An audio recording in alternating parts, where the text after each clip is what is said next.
Happy low carb na naman po sa ating lahat. So ayan guys, maghahanda po ako or naghanda po ako ng zucchini with fresh bacon. So ayan guys, ang ating kinakailangan ay syempre meron tayong baking pan, pero mas maganda po pag silicone pan ang ating gagamitin. Nagkat tayo ng zucchini, depende po sa gaano kalaki yung baking pan ninyo. So ayan, nagkat po tayo ng zucchini slices, tapos nilagay na natin sa baking pan at nilagay po natin ang ating fresh bacon dito sa taas. So, ayan guys. Pero mas maganda po pag ilagay natin yung bacon natin sa middle or bottom ng ating baking pan guys, para hindi siya magiging dry. So, ayan guys.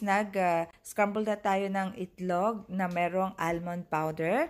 Tapos, may merong asin, merong powdered black pepper, at saka meron tayong herb de Provence. Tapos, nilagay na po natin ito sa ating baking pan para magiging silbing pastry niya.